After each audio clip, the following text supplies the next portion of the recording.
Tere! Kaia Veltman siinpool teie ees Töötukassast olen juhtumikorraldaja seal ja töötan siis Tartumaa osakonnas juba 10. aastat. Ja täna siis ettekandest veidi, et näitan teile sellist üleüldist statistikat Tartumaa näitel. Just Tartumaa näitel sellepärast, et kui kõikidest Eesti osakondadest rääkida, siis kui kõikidest Eesti osakondadest rääkida, siis Tartu maakonnas on kõige suurem noorte töötuna arvel olevate inimeste osakaal. Ja nagu siit juures ma tean, et mul on see slaidide info natuke väike, aga et kui siit juures olevalt slaidilt näha, siis keskmiselt on Tartumaa osakonnas noori üle 30%, ehk et iga 3. töötuna arvel olev inimene on enamasti noor. Ja noor on siis meie vaatest inimene vanuses 16–29. Nii. Ja nagu te siit ka näete, et küll Tallinn-Harjumaal on noorte numbriline arv oluliselt suurem, aga siiski meie vaatame oma töö tegemist osakaalu alusel ja ma natukene hiljem räägin, miks see osakaal on nii oluline ja miks siis just, kuidas see siis meie tööd igapäevaselt mõjutab. Aga jaa, et Tartu maakonnas on tõesti suur arv noori. Mingil hetkel oli siis Tartu linnas elukohta omavate noorte hulk isegi Tartu linna inimestest 51%. Nii et ei tasu üldse imestada, miks siis meil ka töötuna arvel olevate noorte hulgas on siis 32% vanuses 16–29. Nii. Ja ütlen üldist natuke taustainfot ka, et Eesti Töötukassa jaoks on noorte toetamine olnud väga mitu aastat, juba üks meie peamisi eesmärke, mille nimel me siis tegutseme. Ja meie jaoks võrdselt oluline on toetada noort kas liikuma tööle või kooli. Et mõnikord tekib selline või on tekkinud sellist arusaama, et Töötukassa ja tööturg, et see on nagu ainuke justkui eesmärk meil, aga ei. Täpselt sama oluline on leida tagasi teekond haridusse, alustada uuesti õppimist või kui tõesti on see haridus väga varakult pooleli jäänud, et siis lihtsalt võttagi siht, et suuta tagasi kooli minna. On see siis põhiharidus, keskharidus või mõni muu haridus, mis on siis kunagi pooleli jäänud. Et tööturg ei ole ilmtingimata see suund, mis meil iga noorega on. Et lihtsalt selline väike infokild juurde. Nüüd näitan teile veel ühte statistilist sellist infot. Miks ma seda näitan? Et on ka olnud meedias ja erinevates huvigruppides ja poliitikute ja kõigile meeldib sõna võtta, eks ole. Miks on noored hädas? Ja? Miks vajavad noored tuge? Millist tuge noored vajavad? Ja nii edasi. Et meil siis registreeritud töötute seast õnneks on võimalik siis võtta sellist head infot ka. Ja need on siis, veel kord, et need on lihtsalt registreeritud töötute seas olevad 16–29 aastased inimesed, eks ole, mitte me ei üldista siin, eks ole, üldpopulatsioonile. Ja? Aga et nende seas siis näete, et 62% Tartumaa osakonna noortest, et neil siis on kas eriala täpsustamata või neil ei ole erialast haridust. Et see on siis see üks koht, kus me siis saame mõnel juhul tõesti öelda, et see erialase hariduse puudumine võib olla tõesti selline takistav faktor. Aga absoluutselt ei pruugi. Nagu te näete, et 23% tegelikult on kutseharidus olemas ja päris suurel hulgal töötuna arvel olevatest noortest on olemas ka kõrgharidus. Üks asi, mida me veel olenemata inimese vanusest, kes meie juures on ja meie tuge vajab, mida me kindlasti vaatame, mis nii tööturu kui haridusturu vaatest on hästi oluline, on digipädevus. Seda võib kutsuda arvutioskuseks, nutiseadme kasutamise oskuseks, kuidas iganes, aga põhimõtteliselt oskus siis kasutada internetti ja erinevaid muid infosüsteeme, julgus neid kasutada, tahe neid kasutada ja võimekus neid siis selgeks saada ka. Ja nagu te näete, et noortel keskmiselt on see arvuti kasutamise oskus päris hea. Et siin ei ole nagu seda murekohta meie vaatest, et algtasemel arvuti kasutamise oskus, siin on mõeldud seda, et oskan kasutada e-kirja, oskan e-kirja lahti võtta, oskan manustada e-kirjale faili, oskan lisada digiallkirja näiteks. Kesktasemel arvuti kasutamise oskus on siis Microsoft Office'i kasutamine, Outlook, PowerPoint, Excel, Microsoft Word ka, ajasin nüüd 2 asja sassi, aga no põhimõtteliselt, et sellised natukene tekstitöötluse ja numbrite töötlemise oskust ka olemas. Nii et selline on siis meie märtsikuu seisuga, et seal üleval on see märtsikuu lõpu seisuga, et selline on siis see meie noorte pilt, millele me siis otsa vaatame. Nii, aga vaatame siis asja tegelikult ka selle tulemuste poole peale, eks ole, et kuidas siis nagu Liina ütles ka, et asi ei ole üldse nii hull, et tegelikult ei tasu üldse nagu väga tõesti tunda, et noored on nagu väga suures hädas, lihtsalt on teatud hulk noori, kes vajavad rohkem tuge ja see on okei. Et neid on kõigis vanusgruppides neid inimesi, eks ole. Ja siin on siis näha arvel oleku lõpetamiste põhjused. Ja nagu te näete, tööle liigub neist päris suur hulk, eks ole. Et ei ole üldse sellist murekohtagi, et nad ei liigu. Kui nüüd vaadata neid arvel oleku lõpetamise põhjuseid, siis üks on seal, eks ole, see ka, et eelmisest pöördumisest hakkab see selline jooksma seal, et see on siis see, kui meil ei ole õnnestunud noorega luua uuesti kontakti ja me ei ole suutnud siis eelnevalt kokku lepitud järgmist nõustamist läbi viia. Ja kui vaadata, kui palju meil neid noori Tartumaal, eks ole, on, siis ja vaadata seda, kui vähe tegelikult juhtub seda, et meil ei ole olnud võimalik noorega uuesti kontakti luua, jällegi see kinnitab seda, et noored teevad hea meelega koostööd, nad on olemas, me oleme nendega kontakti saanud. Ja õppima minejaid on ka täitsa arvestatav hulk, eks ole, et neid on alati, neid jääb alati olema ja loomulikult Tartu õppijate linn, et meil on ka palju võimalusi ja kuhu õppima minna.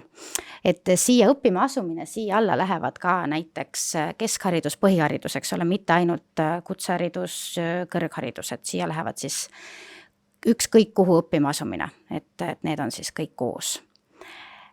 Nii, et tegelikult ja nagu te näete seda suurt tulpdiagrammi uute registreeritud töötute arvu, siis see võib olla seotud ühes osas ka sellega, et näiteks Tartu Kutsehariduskeskuses osad erialad, nende lõpetamised on veebruaris. Et siis võib täitsa olla loogiline, et veebruaris mingil hetkel tuleb ka rohkem noori arvele, sest ei ole õnnestunud seda töökohta veel õppimise lõpetamiseks leida näiteks.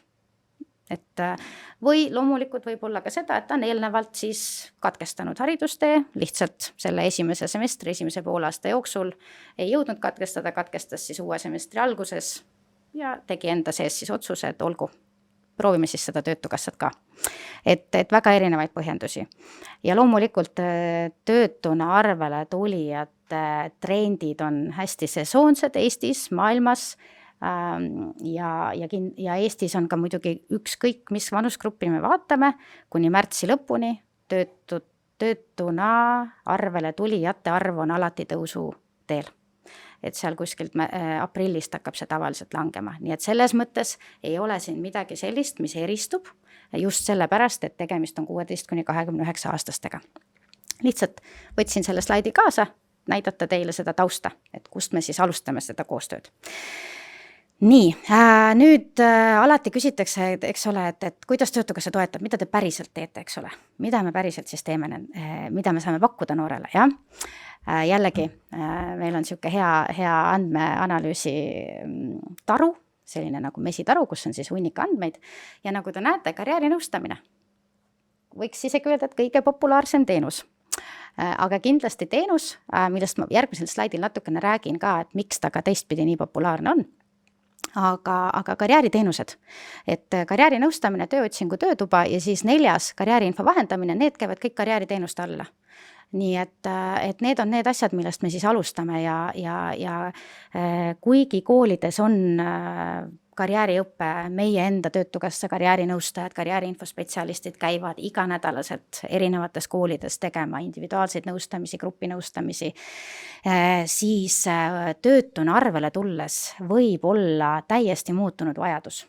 Miks just nüüd on jälle vaja? Võib-olla ta tõesti koolis paar kuud tagasi rääkis meie enda karjäärinõustajaga, aga siis olid mõtted teised, võimalused teised, unistused võib-olla teised, elu muutus vahepeal, me ei tea, et igal juhul kontakt karjääri spetsialistiga on see, mis kindlasti on asi, mida me ise juhtumi korraldajatena, töövahenduskonsultantidena ehk nõustajatena proovime võimalikult ruttu siis noorele võimaldada.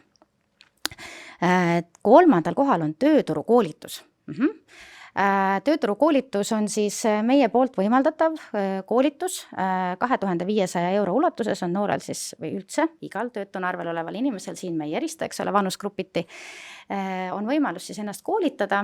Koolituste loetelu, valdkonnad on kõik meil kodulehel olemas ja meie siis koolituste võimaldamine toetub tugevalt tõenduspõhisusele selles võtmes, et milliseid erialasid Eesti tööturg lähema 10 aasta jooksul vajab. Siin me teeme väga aktiivset koostööd OSKA raportitega, mul praegu pea läks tühjaks, et mis selle organisatsiooni päris nimi on, aga OSKA raportid on need, nii et kui vaataja tahab guugeldada, palun OSKA raportid, et seal on siis, nemad teevad regulaarselt kõikides valdkondades uuringuid, et välja selgitada, milliste spetsialistide vajadus lähiaastatel siis on tõusmas, langemas ja kelle puhul siis haridussüsteemist on piisav hulk inimesi peale kasvamas vastava erialase ettevalmistusega. Ja neid andmeid siis meie ka tööturukoolituste võtmes kasutame, et ja noored tegelikult on väga huvitatud koolitustest. Ja kui ma enne ütlesin, et meie vaatest noore kooli tagasiminek, tööleminek on võrdväärse tähtsusega, siis tegelikult sama oluline või sama väärtuslik on see, kui noor jõuab läbi karjääriteenuste sinna punkti, et okei, ma nüüd tahan ikkagi sinna koolitusele minna. Et tööturukoolitus on meie vaatest täpselt sama oluline, ehk et ta on võtnud vastu otsuse, tal on julgus, tal on tahe ja ta lähebki koolitusele.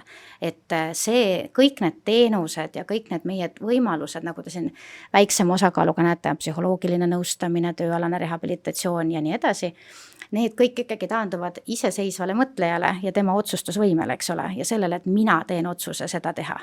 Mina otsustan, et olgu, ma proovin seda või ma annan sellele teenusele võimaluse.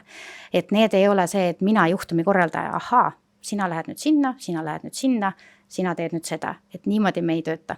Et noor on see, kes juhib oma elu, noor on see, kes tegelikult teab, kuhu ta tahab liikuda, iseasi, kas me selle soovi taga oleva soovi saame kätte, et kui kiiresti me jõuame selleni, mis on noore tegelik soov. Et aga karjääriteenused kindlasti on üks viis aidata sellele soovile või selle soovi sõnastamisele lähemale jõuda. Et nagu Liinegi ütles, et noortel on eesmärgid. Ja neil on tihtipeale väga palju eesmärke, väga kihvte eesmärke, väga ägedaid plaane, neil on 5 aasta plaanid, 10 aasta plaanid, et mul just hiljuti üks teismeeas noormees ütles, et tema 5 aastaku plaan või 5 aasta plaan näeb ette seda, et ta töötab Austraalias 5 aasta pärast. Et täiesti kogemata komistasin selle mõtte peale, aga temal oli see mõte nii enesekindlalt tema seest välja tulemas, et see oli selline, et siin ei ole vaja midagi teha, et see lihtsalt läheb nii ja nii ongi.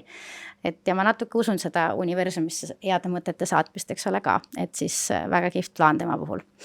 Plaanid võivad ka palju väiksemad olla, aga enamasti jah, et soovi taga on peidus soov, et kui see soov on justkui tulla töötuna arvele, et tööle minna, siis meie hakkame alles uurima, mis see päris soov on. Mõnel juhul tööle minek, jah, inimene on otsustanud, et praegu kool ei ole minu jaoks, koolitus ei ole minu jaoks, ma tahan tööle. Väga okei, lähme sellega edasi. Vaatame, kas CV on korras, vaatame, kuidas vaimne tervis on, võib-olla aitab natukene sellist hirmu tööturu ees vähendada, alandada psühholoogiline nõustamine.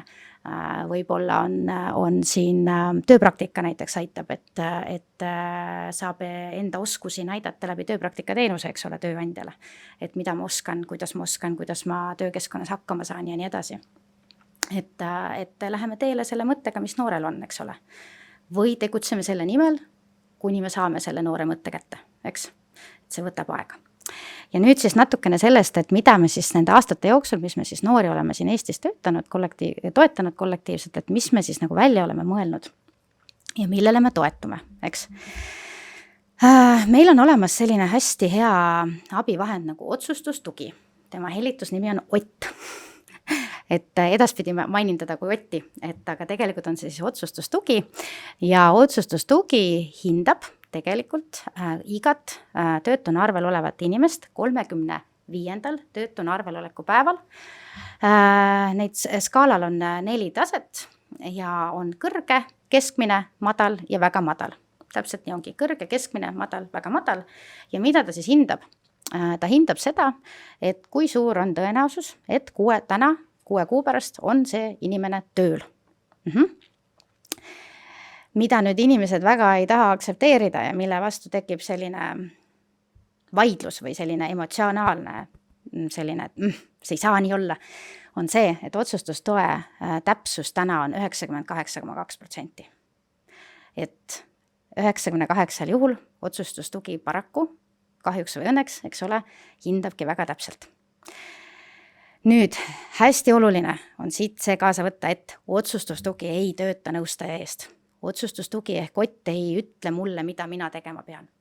Isegi kui Ott ütleb mulle, et on väga madal tõenäosus, et inimene on 6 kuu jooksul tööle läinud, siis see ei tähenda seda, et mina pean oma tööd teistmoodi tegema või et inimesel jääb mingisuguse teenus kättesaamatuks või mingi vestlus jääb ära või ma kuidagi torman teises suunas ajama. Ei, absoluutselt mitte. Otsustustugi on lihtsalt meie töövahend. See aitab märgata inimesi, kes võivad olla suuremas hädas või kes võivad vajada teistsugust tuge.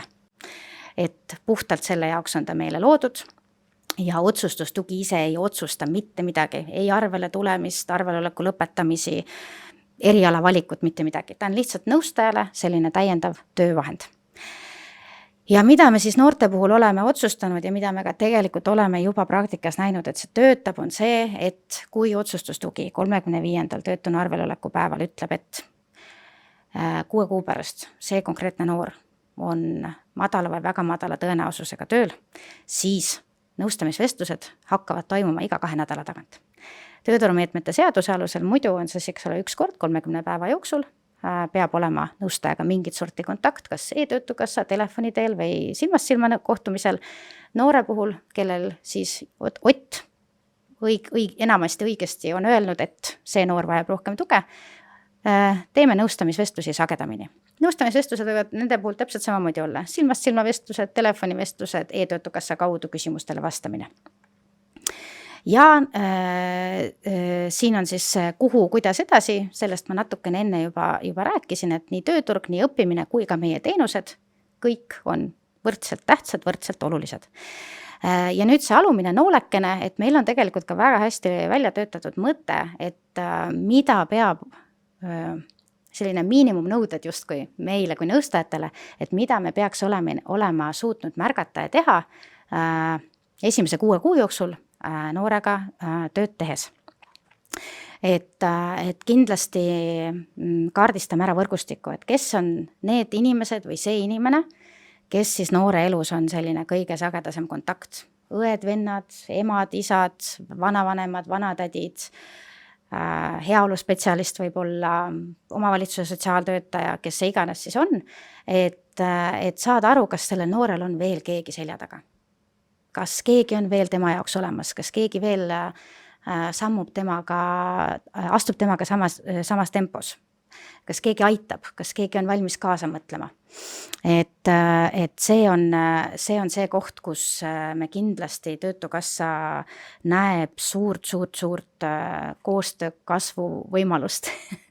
Et heaoluspetsialistidega koostöö töötab, omavalitsuse erinevate osakondadega koostöö töötab, et aga pereliikmed võivad väga vabalt ka tulla noorega kaasa. Et noor küll ise otsustab, isegi kui ta on alaealine, 16-17, tema saab öelda, et ei, ma ei taha kutsuda oma ema siia või ma ei taha kutsuda oma hooldajat siia. Jah, me saame sellest aru. Samas, kui meie nõustajatena näeme, et selle võrgustiku ressursside ja võimaluste leidmine on oluline noore toetamisel, siis me saame noorega vestelda seni, kuni ta võib-olla ise ka seda näeb ja me jõuame sellisele 3-poolsele kohtumisele või kohtumiseni, et istume maha, arutame, mis on meie võimalused ja mis on siis pere võimalused või kes iganes siis see noore seljatagune seal on, võib ka olla elukaaslane. Laste isa, laste ema, seal on väga erinevaid pilte, eks ole, mis väljaspool töötukassat toimub.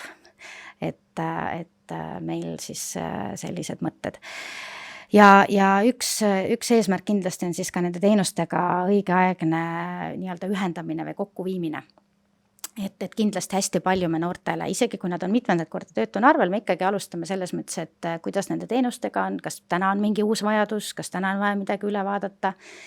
Karjääriinfospetsialistidega, nemad ei tegele mitte ainult CV-dega, aga tegelevad ka motivatsioonikirjadega, kaaskirjadega, seda, kuidas ennast esitleda tööandjatele, kuidas esitleda ennast vastuvõtukomisjonina koolis ja nii edasi, et meil on isegi intervjuuboksid ja Tartumaa osakonnad, tohutu võlu, ma tahaks seda nagu elamust teiega siia kaasa tuua, aga on meie Lõuna-Eesti karjäärikeskuse ala, mis on siis kvartalibüroos avatud kõikidel meie büroo lahtioleku aegadel, et lapsevanem või vanem õde, vanem vend, ükskõik kes sa oled, kes sa vaatad, kes sa kuulad, kelle elus on noor, et palun tule astu ise läbi. Et seal on intervjuuboksid, seal on virtuaalreaalsus, seal on erinevad harjutused, et tule vaata meil otsa, et tule vaata meid, tule räägi meiega, noorega või nooreta, lihtsalt iseendale info saamiseks, et siis on ka natukene lihtsam võib-olla aru saada, et millega see noor tegeleb või mis tema võimalused on. Et meie oleme siin nõustajatena väga avatud igasugusele koostööle, eks ole. Nii. Nüüd, minu viimane slaid tuleb. Ja, panin siia lihtsalt selliseid mõtteid, mis minu jaoks on olulised, mis mina kui nõustaja näen, et mille peale võiks mõelda. Enne kui ma seda räägin, ma jagan ühe pisikese detaili enda tööst hiljuti, see oli see nädal või eelmine nädal, üks inimene ütles mulle, ta on töötuna arvel, ta ei ole noor, ütles mulle, et tema eesmärk minuga koostööd tehes on mind nõustajana ümber kasvatada.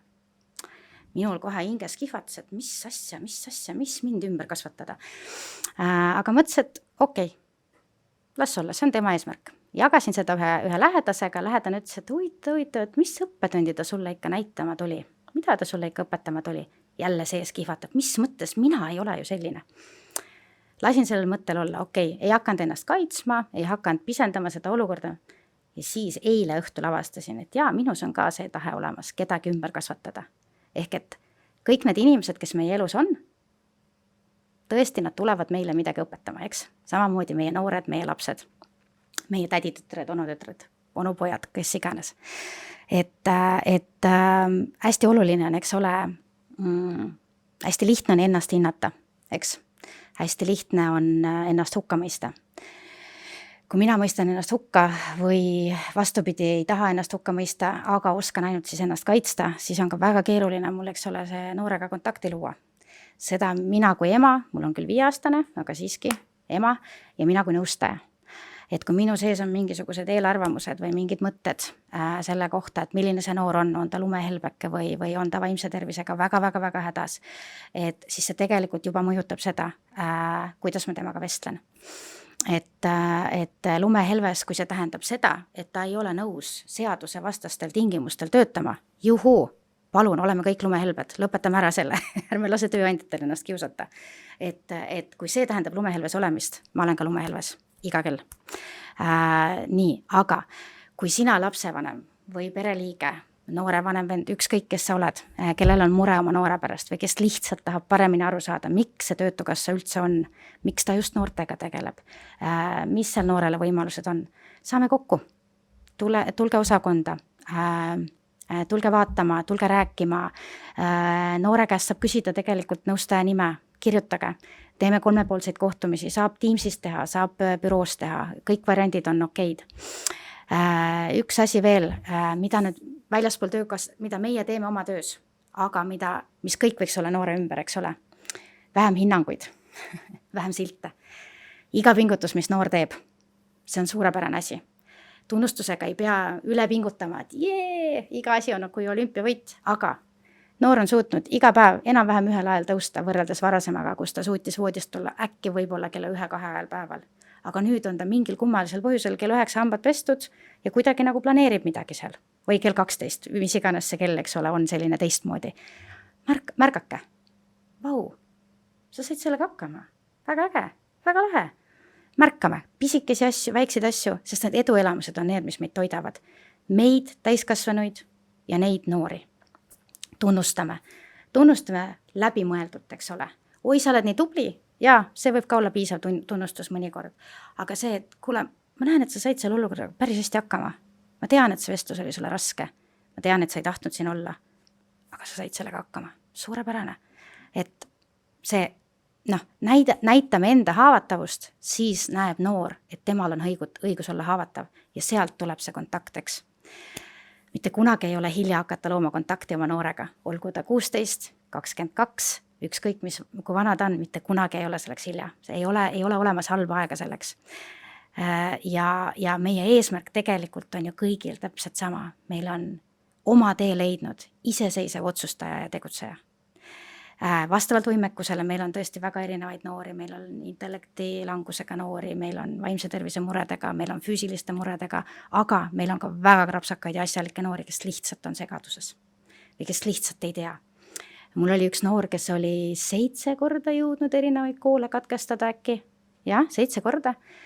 Võttis aja maha, mõtles, et okei, nüüd viimane kord peab õigesti minema. 1,5 aastat tegime tööd selle nimel, et ta oleks enesekindel ja suudaks valida selle tee, millest ta tegelikult on juba 15 aastat unistanud. Ta lihtsalt ei julgenud seda teed valida. Ja ta läks, ta praegu õpib. Ta õpib 2 aastat juba õpib seal. Et väga äge. Ja võttis ka aega, võtabki kaua aega, see on okei. Meie ka ei ole võib-olla oma elumuutusteni jõudnud väga kiiresti. Mõne elumuutuse tegemiseks võib olla kulunud ka 15 aastat, 20 aastat, see on väga okei. Meil ei ole ajaakent. Töötukassal ei ole ajaakent selles mõttes, et kui kaua noor võib olla arvel või et kui mingi hetk on see, et kõik teenused on proovitud ja siis saadame ta uksest välja, et meie ei saa midagi teha. Ei ole nii. Kui on koostöö, siis on võimalus. Kui on kontakt, siis on võimalus. Alati on võimalus. Noore puhul ka, kui sa oled seal väljaspool töötukassat, väljaspool heaoluspetsialisti, mingit muud formaalset võrgustikku, anna ikka aegalt märku, et sa oled olemas. Kuidas sul läheb? No aga päriselt. No ma ei tea, su kehakeel nagu ei näita, et sul väga hästi kõik on. Peegelda, ole olemas. Ära unusta, et tõesti ta mõnikord unustab ära, et sind ei ole. Või ta kahtleb mis iganes põhjusel, me ei tea, et sa mõnikord tõesti ei ole suutnud olemas olla. See on ka okei. Ja siit minu viimane mõte.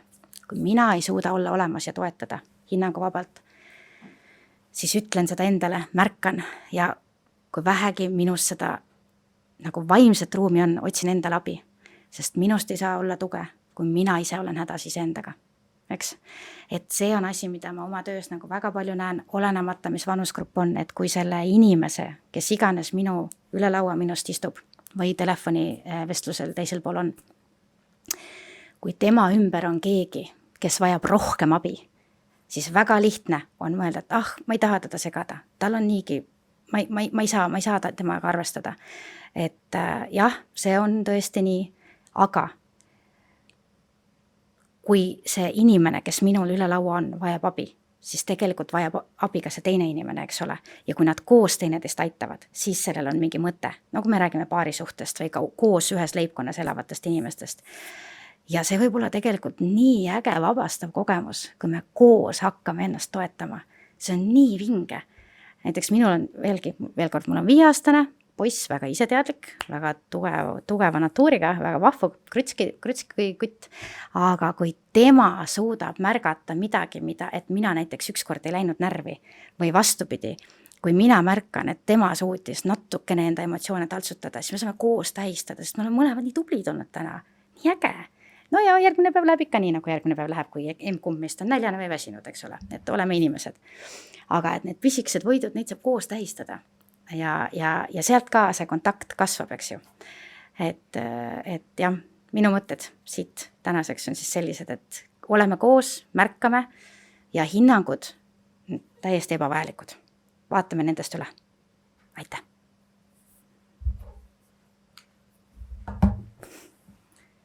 Aitäh, Kaia, väga inspireerivad mõtted siia lõppu meile, et kuidas me ise saaksime noortega veel tõhusamalt koostööd teha. Meil on siin päris mitu küsimust ja ma alustan otsast ja siis sina saad vastata neile. Kas Ukraina noorte arvele võtmisel näiteks, kui noor õpib distantsõppel Ukrainas, on ka mingisuguseid erisusi? On küll, et Eesti seaduste alusel, eks ole, on inimene, kes õpib statsionaarses õppes või täiskoormusega õppes, peab olema vähemalt 180 päeva töötamist enne töötuna arvele tulekut ja siis ta saab tulla töötuna arvele ja see kehtib täpselt samamoodi Eestis õppivatele nagu ka ükskõik kus maailma otsas õppivatele inimestele. Et see võibki siis olla seotud sellega, miks me nendelt Ukraina noortelt küsime, kus te õpite, kas see on, mis see tähendab distantsõppe, kas see on osakoormus, kas see on kaugõppe nagu sellises mõttes, nagu Eestiski toimuks kaugõppena, et sessioonõppena ja nii edasi. Ja küsime ka seda, et mis on töökogemused enne seda olnud. Ja täpselt samamoodi, nii nagu Eesti õppijale, nii ka ükskõik kus maailma otsas õppijale. Ja milliseid vaimse tervise toetamise võimalusi on Eesti Töötukassal? Meil on päris mitmeid erinevaid nõustamisteenuseid. Ütlen, et kuna nad on meil kombona koos, siis on sõltuvusnõustamine, psühholoogiline nõustamine, võlanõustamine. Nad on kõik nõustamisteenused, kõik on kättesaadavad absoluutselt igale inimesele, kes on töötuna arvel. On olemas ka kogemusnõustamine ja tööalane rehabilitatsioon. Need siis on olemas lisaks nendele eelmainitule inimestele, kellel on vähenenud töövõime. Ehk et kellel siis on kas osaline või puuduv töövõime. Tööalane rehabilitatsioon töötuna arvel olevale inimesele on siis ainult osalise töövõime korral. Kogemusnõustamise puhul töövõime ulatus ei ole oluline. Nii et tegelikult päris korralik pakett on olemas. Kõlab küll korralikult. Sa tõid oma ettekande alguses väga palju statistikat välja. Kellega te seda statistikat jagate ja kuidas te selle statistikaga, kas te teete koostööd kellegagi, kui te saategi mingeid tulemusi sellest statistikast lähtuvalt, et kuidas te sellega edasi tegutsete? Üks selle statistika tulemus on seesama noolekene, mis meil paar slaidi tagasi oli, eks ole, et esimene kuu, teine kuu, kolmas kuu, et me nägime järjepidevalt seda, et kui noorte nõustamine ongi liiga harva, ehk et see üks kord 30 päeva jooksul, et siis nad mõnel juhul võivad mitmeks aastaks ununeda nii-öelda siia meil arvele, ja teenustega kokkuviimine ja selline ja nende puhul on muidugi see ka, et nõustamiskanalite vaheldamine on hästi oluline. E-päevik, telefon, kohtumine ja niimoodi läbisegi, et panna neid ka nagu natuke väljakutse, et kasutada erinevaid kanaleid. Aga me jagame tegelikult kõikide nende Eesti asutustega, kellel seda vaja on, jagame teadustöö tegijatega, kui neil on vastavad nõusolekud ja tegelikult kogu see statistika, mis ma teile näitasin, on meie kodulehel üleval ka. Seal on natuke suurema viitega, aga kodulehe peal me igakuiselt uuendame kogu statistikat, nii et julgelt saate sealt võtta. Kui kellelgi on mingi väga konkreetne soov, siis tasub võtta meie keskkontori osakondadega ühendust ja küsida, et jagame siis kõikide organisatsioonidega, ministeeriumitega, erinevate erikomisjonidega, kus iganes vaja on, siis me oma statistikale tegelikult väga toetume. Ja kui palju te teete koostööd teiste asutustega, organisatsioonidega, inimestega? No põhimõtteliselt saab öelda, et kes iganes huvi üles näitab, palun tulge ja teeme ka päriselt. Et mõnel juhul lihtsalt võib olla see, et kui on mingid perioodid, kus nõustajate portfell on väga suur, siis alati ei pruugi jõuda kõikide osapoolteni, aga me oleme väga-väga koostöö poolt ja me väga hindame seda ja me näeme, et koos on alati lihtsam. Kõik organisatsioonid, mis Eestis kuidagi mingil moel on olemas, nendega me oleme koostööd teinud päriselt. PPA-ga erinevatel juhtudel, eks ole, Sotsiaalkindlustusamet, kõik omavalitsused, omavalitsuste liidud, haridusasutused, me vaatame kõiki meie töötajaid, eks ole. erinevad koolid, sest Töötukassa töötajad on ka erinevates nõukogudes, hoolekogudes ja nii edasi juba oma ametinimetuste kaudu, et me tegelikult oleme hästi palju igal pool noorte heaolu spetsialistidega teeme tegelikult hästi aktiivselt koostööd. Meil oli just üks ühene selline hästi äge teemapäev, eks ole, siin oli märtsikuus, jah. Et me nagu väga tahame õppida tundma kõiki inimesi, kes meie klientide elus on, just formaalse võrgustiku poole pealt, aga ka loomulikult siis pere, tuttavad, sõbrad, elukaaslased, et koos on parem, võtke ühendust, tulge, kõikidega oleme teinud koostööd, kellega vähegi koostööd teha annab. Ja siin ühe küsimusena oligi, et kuidas hindate Töötukassa juhtumikorraldajana koostööd noorte heaolu spetsialistidega, et kui palju te ise olete koostööd teinud ja milline see koostöö välja on näinud? Mina ei ole õige inimene, kellelt küsida, sellepärast, et minu noored ei ole veel nõusolekut andnud. aga minul on ka natukene vähem kliente, sest mina juhendan uusi töötajaid, et mul on natuke teine vaade, küll aga need kolleegid, kellel on noori oluliselt rohkem kui minul, et nemad väga näevad, et see noorte heaolu spetsialistide olemasolu on üks suurepärane asi ja meil on sageli mingid edulugude jagamised, kus just see heaolu spetsialistiga kontakti järgselt on hakanud miskit liikuma selles mõttes, et noor ise on kuidagi jõudnud kuskile poole oma otsustega, oma tegemistega, oma valikutega, jah. Veel selline küsimus ka, et kui palju on nõustamisprotsessis klienditöös paindlikkust individuaalse lähenemise jaoks? Kõik meie inimesed, me ju vaatame täpselt, vaatan sulle otsa, Jaanika, ja räägime, mis su mured on, mis su soovid on, mis su unistused on. Et meil tegelikult, ja meid nähakse organisatsioonina, kellel on numbrid, kellel on eesmärgid ja meil on, aga tegelikult tõesti, iga inimene on inimene eraldi ja iga inimese plaan on tema plaan, et meil ei ole plaane, inimesel on plaan. Ja see, kui see on inimese plaan, siis ta ongi individuaalne, eks ju, sest see on tema plaan. See on väga hea kokkuvõte meie tänasele ettekandele. Aitäh sulle, aitäh oma mõtete ja informatsiooni jagamise eest.